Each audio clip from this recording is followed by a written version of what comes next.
Monday mark मूर्ति। राजीव मणियार के सादर प्रणाम। दोस्तों, एक बार की बात है, एक छोटा सा, बहुत ही प्रचलित नहीं था लेकिन एक गांव था, छोटा सा गांव था, और वो गांव के एंट्रेंस के ऊपर वो चौराहा जो था वहां पर एक मूर्ति लगाई गई थी। ये मूर्ति जो थी उसकी बात कुछ अलग ही थी। जो हम नॉर्मल चौराहे पे लोगों की देखते हैं मूर्तियां, ऐसी ये मूर्ति नहीं थी। ये मूर्ति थोड़ी सी विचित्र भी थी। विचित्र इसलिए था क्योंकि उसको आगे से बाल था और पीछे से वो गंजा था, कोई बाल नहीं थे, टकला था। काफी लोगों को जानने की इच्छुक थे लेकिन किसी ने मेहनत नहीं की। तो इसी रास्ते से जाने वाला एक युवक था। वो युवक को विचार आया कि ये मूर्ति यहाँ पर ऐसे क्यों लगाई है, किसकी है, क्या कहना चाहती है। तो वो गांव के अंदर गया, और गांव छोटा सा था, 18-20 घर थे उसके अंदर। तो उसने एक आधा घर को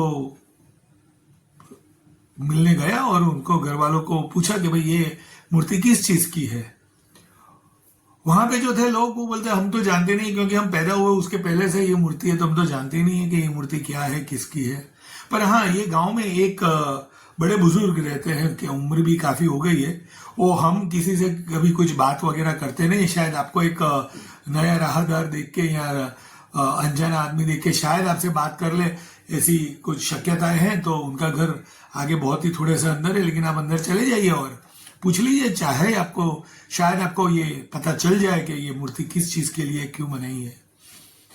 वो युवक था, उसको जानना था, तो वो अंदर गया और ढूंढ लिया उन बुजुर्ग आदमी को, और बुजुर्ग आदमी से पूछा, नमस्कार किया, उनको मिला, प्रणाम किया, और पूछा कि भाई अभी मैं ये जानना चाहता हूं कि ये गांव के चौराहे पर जो एंट्रेंस है वहां पर एक मूर्ति लगाई गई है, वो मूर्ति किस चीज की है, क्योंकि वो कुछ जानी पहचानी तो लगती है नहीं।